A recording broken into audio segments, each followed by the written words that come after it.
सम्माननीय महंत महानुभावों, संतों, सज्जनों और देवियों, सद्गुरु कबीर भारतवर्ष में एक ऐसे संत हुए हैं जो अपने आप में निराले थे, जो उनके विचारों को पूरा नहीं मान पाते हैं वे भी उनका लोहा मानते हैं, क्योंकि कबीर साहब का ज्ञान खरा और लोग अनेक प्रपंचों में लिपटे हैं तो उनकी बात मानना बड़ा मुश्किल हो जाता है सब। लेकिन इतना कहना पड़ता है कि कबीर जैसा संत कोई नहीं। हमसे विद्वान और संत जो मिले, जब बातचीत हुई तो कहे भाई कबीर जैसा संत तो दुनिया में हुआ ही नहीं। ये ऐसे लोग भी स्वीकारते हैं जो उनके विचारों को पूरा नहीं स्वीकार पाते हैं। ऐसे कबीर निराले हैं। सनातन धर्मियों में बौद्धों जैनों के गीत नहीं गाए जाते हैं और बौद्धों जैनों के मंदिरों में सनातन धर्म के गीत नहीं गाए जाते हैं, लेकिन कबीर साहब के गीत सनातन धर्मियों में, बौद्धों में, जैनों में ही नहीं मुस्लिमों में भी गाए जाते हैं। ऐसे व्यापक पुरुष कबीर साहब। कबीर साहब का पहला संदेश है कि मानो मानो को मानो की निगाह से देखे।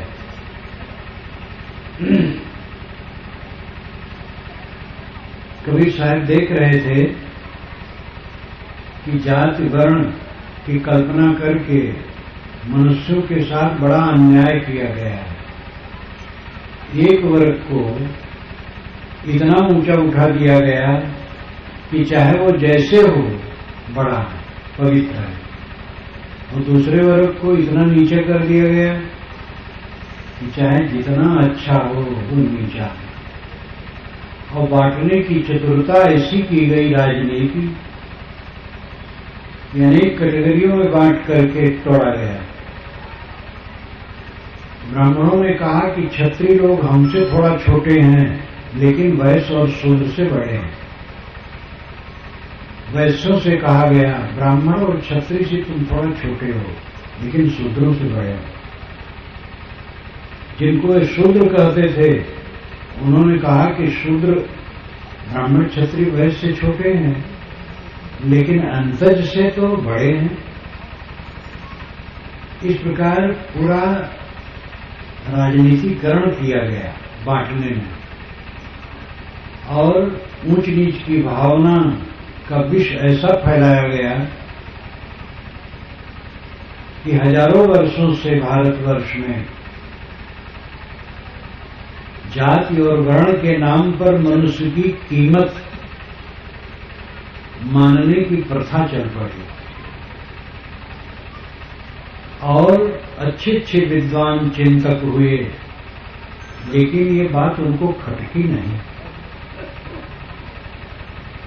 सद्गुरु कबीर बनारस में हुए, पंडितों की नगरी में, और वह पाले पोसे गए एक बहुत गरीब जुलाहे हैं। पढ़ाई लिखाई क्या प्रबंध होगा कुछ पता नहीं। झुग्गी झोपड़ी में पाले गए, लेकिन वो महापुरुष ऐसा गर्जा कि मुल्ला और पंडित दोनों स्तब्ध रह गए। कबीर में सारी आशाएं हैं।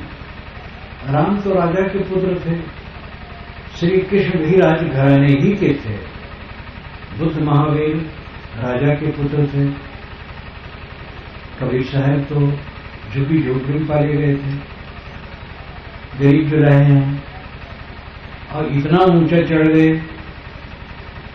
तो कबीर में सबके लिए आशा है, सबके लिए प्रकाश है। और कबीर ने जो कुछ कहा काशी में और भारत में वो गूंजा, और लोग स्तब्ध रह गए कि इस ढंग से कहने वाला आदमी आ गया है। वो चाहे थे कि मानव की कीमत मानी जाए, जाति और वर्ण न पूछा जाए। जाति वर्ण झूठे, ऊंच नीच की भावना गलत है। एक त्वचा हाड़ मलमूत्र, एक रुधिर एक गूदा, एक बुंद से सृष्टि रची है, को ब्राह्मण को शूद्रा। रजोगुरु ब्रह्मा, तमोगुरु शंकर, सतोगुरु हरि होई, कहानी कबीर राम रंग रही, हिंदू तुर्क न कोई। वे कहते न कोई हिंदू है, न तुर्क है, और न ब्राह्मण है, न शूद्र है, सब मनुष्य। एक लपेट में वो सबको कह देते हैं और निर्भय, चिंता नहीं कि प्रतिक्रिया क्या होगी। एक तरफ कहा जा रहा था कि ब्राह्मण नामधारी पुनीत है, चाहे वो आचरणहीन हो, और शूद्र चाहे कितना पवित्र हो, पूज्य नहीं। और साहब ने ऐसा इनका इनकलाब किया, काकू कहिए ब्राह्मण शूद्र। कौन ब्राह्मण शूद्र है? सबके अंदर में तो वही रखता है। ये मामूली बात नहीं है। कबीर साहब चाहे थे कि मानव का मूल्यांकन मानव की दृष्टि से हो, जाति वर्ण की दृष्टि से नहीं। सबका अधिकार सब दिशाओं में हो और कोई किसी को अछूत न करे। ये उनकी सोच, उनकी घोषणा, उनके वचन गूंजते रहे। और 20वीं शताब्दी में आकर के 20वीं शताब्दी के उत्तरार्ध में भारत में कानून बन गया कि मानव मात्र समान ऊंचे चढ़ने के अधिकारी हैं, कोई भी हो, और कोई किसी को अछूत कहे तो दंडित हो सकता है। सतगुरु कबीर ने जो चाहा था वो आज कानून के रूप में ढल गया है। ये कबीर विचारों की सच्ची विजय। कबीर साहब का नाम कानून में न लिया जाए कोई हर्ज नहीं, कोई नाम चाहते ही नहीं थे, लेकिन उनके विचारों की विजय हुई।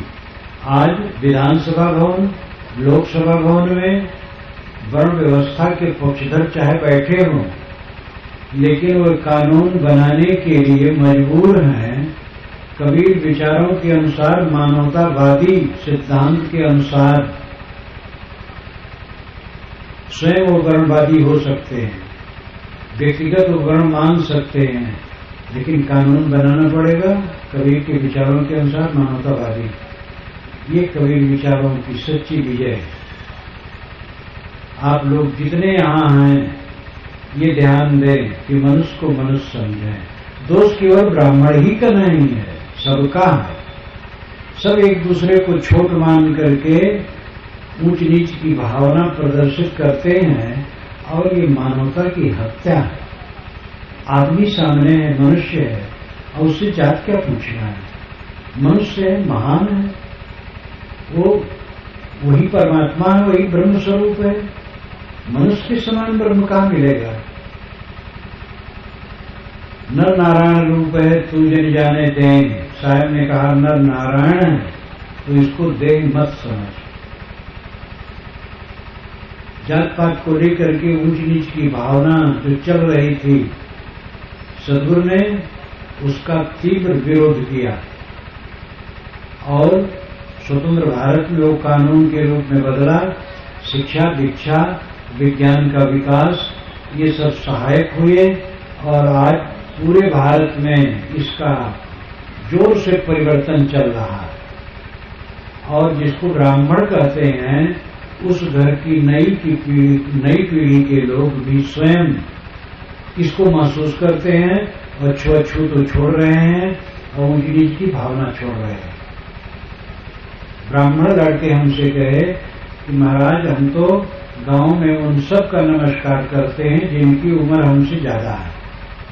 ये सोचना ही नहीं चाहते हैं कि किस जाति वर्ण के हैं। जो हमसे उम्र किससे ज्यादा है सबका नमस्कार करते हैं। और यही 50 वर्ष के पूर्व ये सब नहीं था। ब्राह्मण कहे जाने वाले घर का बच्चा 5 वर्ष का है और 90 वर्ष का ठाकुर है। वैश्य है तो उसको पायलागी करता था।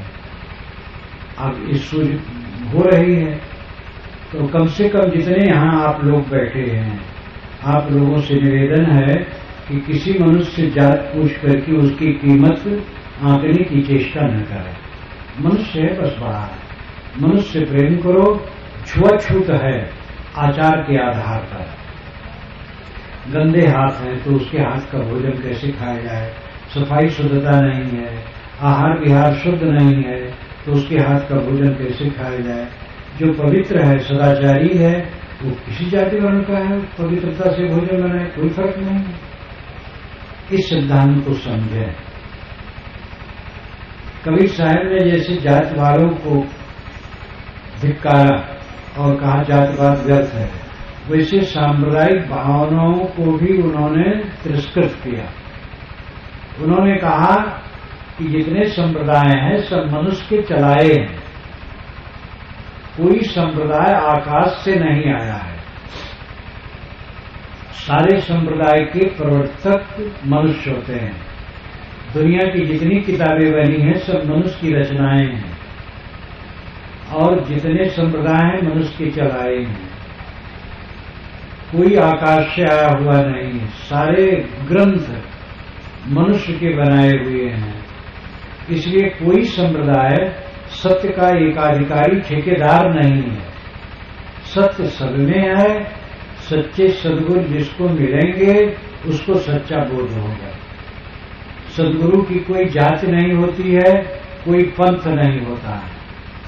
जो जिसे आत्मबोध है, आत्मशोध है, जिसका जीवन पवित्र है और बोध पवित्र है, ऐसा सद्गुरु है। और उस सद्गुरु से बोध लेकर के जो आचरण करेगा उसी का कल्याण होगा। इसलिए जो संप्रदाय वाले कि मेरा संप्रदाय ऊंचा, मेरा संप्रदाय ऊंचा, दूसरे नास्तिक, हम आस्तिक, हम दीनदार, दूसरे बेदीन, इन भावनाओं का साहब ने खंडन किया। उन्होंने कहा, भाई रे दुई जगदीश कहाँ से आया, कौ कोने गौर आया, अल्लाह राम करीमा केशव हरि हजरत नाम धराया। गहना एक कनक दे गहना यामे भाव न दूजा, कहन सुनन को दुई कर थापे एक नमाज एक पूजा। वही महादेव वही मोहम्मद ब्रह्मा आदम कहिए, को हिंदू को तुर्क कहावे एक जीवी पर रहिए। वेद के देव पढ़े हुए कुतबा हुए मुलनावे पाड़े, बेगर बेगर नाम धराए एक मिट्टी के भाड़े। दो परमात्मा कहाँ से आ गए? राम रहीम करीम केशव ईश्वर अल्लाह, ये शब्द का भेद है, तथ्य का भेद नहीं है। उन्होंने कहा कि दो संप्रदाय, 4 संप्रदाय, 10 संप्रदाय, 1000 संप्रदाय हो सकते हैं, लेकिन धर्म एक है। लोग कहते हैं हिंदू धर्म, जैन धर्म, बौद्ध धर्म, इस्लाम धर्म, ये गलत है। ये सब धर्म नहीं है, संप्रदाय। धर्म एक है, धर्म व्यापक है, सब में है। धर्म है संयम और शील, अपने पर संयम रखना और दूसरे के साथ शील का बर्ताव करना, यही धर्म है। राम कहो, रहीम कहो, चंदन कैसे लगाते हो, माला कैसे पहनते हो, किसका नाम लेते हो, ये आपके संप्रदाय की बात है। लेकिन धर्म क्या है? संयम और शील, अपने मन को, इंद्रियों को अपने बस में रखना और दूसरे के साथ करुणा का, शील का बर्ताव करना, हमदर्दी का बर्ताव करना। जो अपने पर संयम रखेगा वही दूसरे के लिए हमदर्दी का बर्ताव कर सकेगा। जो अपने पर संयम नहीं रखेगा वो दूसरे के साथ हमदर्दी का बर्ताव नहीं कर सकता है। जो जितना ही त्यागी होगा उतना दयालु होगा और जितना भोगी होगा उतना क्रूर होगा। तो धर्म का तत्व सद्गुरु ने कहा, सदा धर्म जाके हृदय बसई, राम कसौटी कसते गहई। जिसके हृदय में सदैव धर्म बसता है वो राम कसौटी से अपने को कसता रहता है। राम कसौटी अंतरात्मा की कसौटी है। अंतरात्मा से वो विवेक द्वारा अपने को समझता हमें क्या करना चाहिए क्या नहीं करना चाहिए। सदाचार का पालन ही धर्म है। मांस, अंडा, मछली कभी नहीं खाना चाहिए। नशा का सेवन किसी प्रकार नहीं होना चाहिए। बीड़ी, तंबाकू, पान, शराब, कबाब, ये सब से दूर। पान भी खा करके दांत खराब होते हैं, गलफड़ खराब होता है, जीभ का स्वाद की शक्ति नष्ट होती है, और उसमें तमाम ऐसी चीजें खैर, चूना इत्यादि जो नए नए रोग उत्पन्न करने में कारण बनते हैं। इसलिए सारे दुर्व्यसनों से मुक्त होना चाहिए। सदाचार का पालन, संयम का पालन, गृहस्थी मर्यादा यह है कि पराई स्त्री से परहेज करो, स्त्रियां पराये पुरुषों से दूर रहें। गृहस्थी मर्यादा का पालन, अपने पति पत्नी में विवेक पूर्वक जीवन व्यतीत करो। व्यभिचार वृत्ति का त्याग, किसी के धन को नाजायज तरीके से न लेना, किसी जीव को न सताना। कबीर साहब ने तो कहा, जीव मत मारो बापुरा, सबका एक है प्राण, हत्या कबो न छूटी है, कोटिन सुनो पुराण। जीव घात ना कीजिए, बहुर ले तो है कान। तो जीव दया पालन करो, संयम से रहो, पराई स्त्री पराये पुरुष से परहेज रखो, और अपनी कमाई में से जो बन सके दान पुण्य सेवा परोपकार करो। किसी का हक न मारो, अपने हक से निकाल करके दूसरे की सेवा करने की प्रवृत्ति रखो। ये सब सदाचार का पालन जरूरी, ये धर्म है। राम कहे कि रहीम कहे, अमुक माला पहने, अमुक चंदन लगाए, जटा रखाए कि सिर घुटाए, पूरब तरफ मुंह करके पूजा किए कि पश्चिम तरफ करके नमाज पढ़े। ये संप्रदाय के आल बाल हैं, बाहरी चीजें हैं। जो संप्रदाय का सार है वो सदाचार है, संयम और शील है। सद्गुरु कबीर की वाणी में आप देखो, पूरी वाणी में सदाचार का पालन, गलत बातों का खंडन, सही बातों का मंडन, सदाचार का पालन, पूरी वाणी में साहब के आप पाएंगे। साहब का विचार ही मानवतावादी है। एक बार मैं ट्रेन में चल रहा था तो एक सज्जन ने कहा, महाराज आप किस धर्म को मानते हैं? तो दूसरे सज्जन ने कहा, जब वे कबीर पंथी हैं तब क्या पूछते हो, मानव धर्म मानते हैं? तो सब हंसने लगे, मुझे कुछ नहीं कहना पड़ा। तो दूसरे लोग भी ये समझते हैं कि कबीर का तो मानव धर्म है। मानव की मानवता क्या है? दूसरे से जो हम अपने लिए चाहते हैं वही दूसरे के लिए करें, यही मानव धर्म है। इसीलिए साहब की वाणी में दया का प्रभाव बहुत ज्यादा है। दया, अहिंसा। तो धर्म का तत्व सद्गुरु ने बताया, संयम और शील से रहो, विवेक से कसौटी करके अपने जीवन में पवित्र आचरण करो। मनुष्यों के साथ प्रेम का बर्ताव, अन्य प्राणियों के साथ करुणा का बर्ताव। मनुष्य बोलता है, जानता है, मननशील है, उसमें विकास है, उसमें प्रेम का बर्ताव करो। अन्य प्राणी मूक है, दीन है बेचारे, उन पर करुणा करो, किसी जीव को तकलीफ न दो। इस प्रकार जीव दया और सदाचार, मानवता से प्रेम, इस पर साहिब सद्गुरु ने अपना उपदेश दिया। प्रेम पाट का चोलना पहिर कबीरू नाच, पानिक दिन हो ताश को जो तन्नन बोले सांच। साहिब ने कहा है कि ऐ लोगों, प्रेम रूपी वस्त्र का चोलना पहन करके नाचो, मतलब प्रेम का व्यवहार करो। प्रेम का कोई कपड़ा थोड़े होता है। नाचना भी साहिब पसंद नहीं करते हैं। नाचने मतलब काम करो, यही सारा काम प्रेम पूर्वक करो। माताएं प्रेम पूर्वक भोजन बनावें और परोसें, और ये समझें कि हम भगवान भगवती के लिए परोस रहे हैं। दुकानदार ग्राहकों को भगवान भगवती समझ करके उनसे व्यवहार करें। ऑफिस में क्लर्क और अफसर जो बैठे हैं, जितने ग्राहक आए उनको भगवान भगवती समझ करके उनका काम करें। सभी दिशाओं में जो हमारा कार्य क्षेत्र है, जितने मनुष्य मिलें, सबको भगवान भगवती समझें। ये मनुष्यता का बर्ताव है, ये धर्म का तत्व है। जहां हम रह रहे हैं 4 लोग, उनमें आपस में प्रेम का बर्ताव होना चाहिए।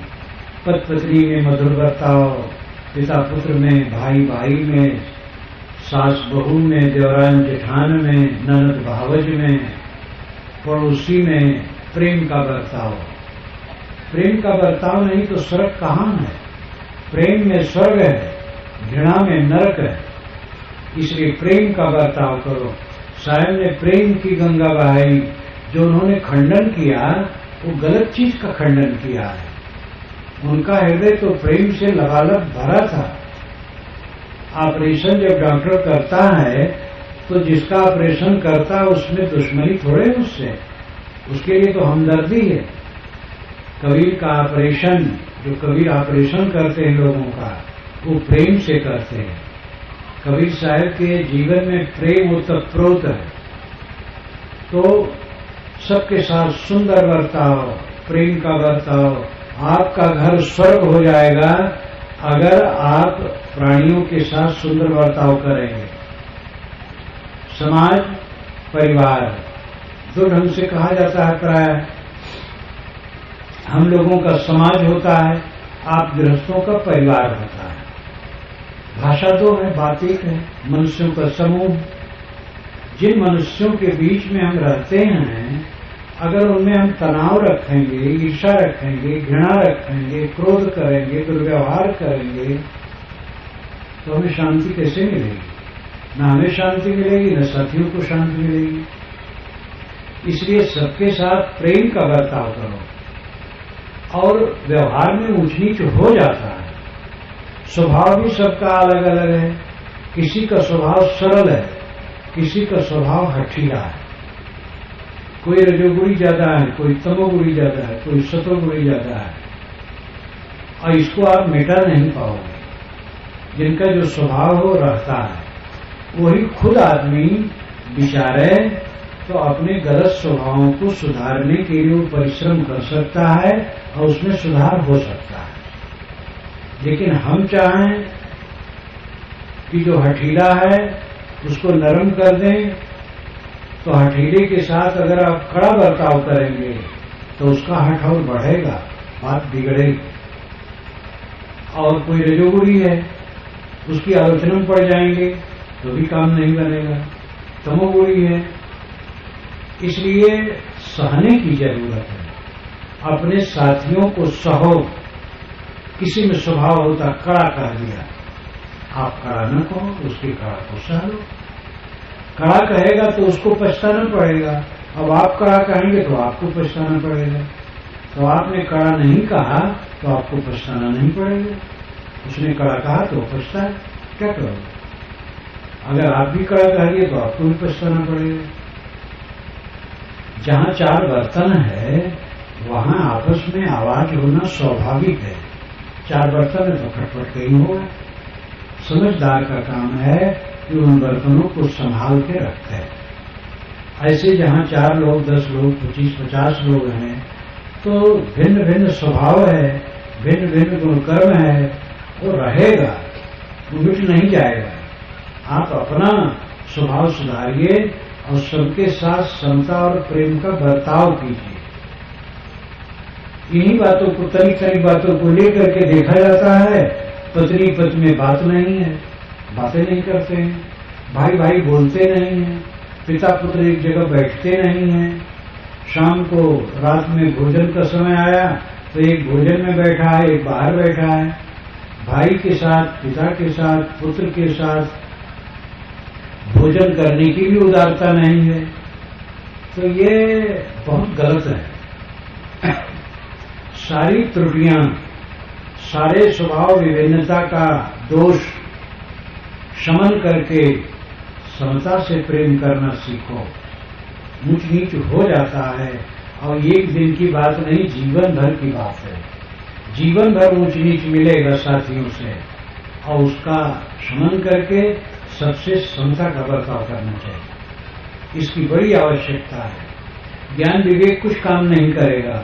हम बड़े भारी भगत है और संत और महंत हैं, लेकिन सहनशील नहीं है और लोगों के साथ समता और प्रेम का बर्ताव नहीं कर पाते हैं, तनिक तनिक बात में उद्वेगित और उलझते हैं, तो हम सुखी नहीं रहेंगे और हमारे संपर्क वाले सुखी नहीं रहेंगे। और अगर हम सह लेते हैं शांति से और विरोध नहीं करते हैं, समता से सबको निभाते हैं, तो सच्चा सुख इसी में है। खाने पीने की कमी लोगों को नहीं है, पहनने ओढ़ने कपड़े भी हैं, मकान भी सबके पास है, चाहे फूस हो चाहे पक्का मकान हो, चाहे खपड़े हो। दुख है अपने स्वभाव को लोग जीत नहीं पाते हैं, दूसरे के साथ सुंदर बर्ताव कर नहीं पाते हैं। सबसे बड़ी बात है कि जिन मनुष्यों के साथ में आप रह रहे हैं, मीठा बर्ताव कीजिए। जानवर आप चाहे जितना पाल लें, उसमें समस्या नहीं है। हजारों ऊंट, हजारों बैल, हजारों हाथी, घोड़े आप पाल सकते हैं। आपको उनके लिए जगह रहनी चाहिए, देना और भोजन देना, पानी देना, बस, कोई परेशानी नहीं। लेकिन मनुष्य का एक बच्चा पाल करके निभाना बहुत मुश्किल है। मनुष्य का मन बड़ा उफान शैतान वाला होता है और भिन्न भिन्न स्वभाव, पता नहीं क्या क्या खुराफात का संस्कार होता है। इसलिए उसमें समता से, शील से सह करके तब निपटने वाला है। आपको शांति मिलेगी और दूसरे को शांति मिलेगी। धर्म का तत्व है सहनशीलता, सह लेना। आवत गाली एक है, पलटत हुए अनेक। कहें कबीर न पलटिए वही एक की एक। किसी ने गाली दी, कब कहा तो ठीक है, आप न पलटो, आप न कहो, तो वही एक रह जाए। अब आप भी कहोगे तो दुगना बढ़ जाएगा, फिर बढ़ता चला जाएगा। इसलिए सहने की आवश्यकता है। अंत में अध्यात्म की बात है। आत्मा दुनिया की सारी वस्तुओं को पा करके सुखी नहीं हो सकता है। दुनिया की सारी चीजें इंद्रियों तक हैं। हमारे पास बहुत धन है, बड़ा ऐश्वर्य है, बड़ा नाम है, बड़ी प्रसिद्धि है, ये सब क्या है? एक तमाशा है, दिखावा है। जो मन इंद्रियों से प्रतीतमान है, सारा संसार चल विचल, क्षणिक, थोड़े समय में खो जाने वाला है। इसलिए इन बातों में जो अहंकार गांठ करके बैठेगा, उसको आत्म शांति नहीं मिलेगी। आपका स्वरूप क्या है? सदगुरु कबीर ने कहा है, बंदे कर ले आप निवेरा, आप जेत लखवार ठोर कर मुए कहाँ घर तेरा। यही अवसर नहीं चेतो प्राणी, अंत कोई नहीं तेरा। कहीं कबीर सुनो हो संतो कठिन काल को घेरा। अरे बंदे तो अपने आप का छुटकारा कर ले और भव बंधनों को मिटा। आपका स्वरूप निर्मल है। मैं कौन हूं कौन छू, इसका अनुवाद गुजराती में हो गया है और आपके क्षेत्र के लोग ही ने किया है। तो ज्ञान की पुस्तकों को पढ़ो। मैं कौन हूं? मैं देह नहीं हूं, मैं प्राण नहीं हूं, मैं रजबीज नहीं हूं, मैं मन बुद्धि नहीं हूं, मैं शुद्ध चेतन हूं, आत्मा हूं, अजर अमर हूं, नित्य हूं। मेरे में कोई रंग रूप नहीं है, मेरे में कोई वर्ण आश्रम नहीं, मैं स्त्री पुरुष नहीं हूं, काला गोरा नहीं हूं, हिंदू मुसलमान नहीं हूं, मैं तो शुद्ध चेतन हूं और उसमें दुख नाम की कोई चीज नहीं है। वो महासुख सागर है, महा आनंद का घर है। लेकिन दुनिया में अपना मन लगा लगा करके वो दुखी है। यथार्थ सदगुरु की शरण में जाओ, आत्मज्ञान प्राप्त करो और अपने मन को दुनिया से लौटाओ, अंतर्मुख करो।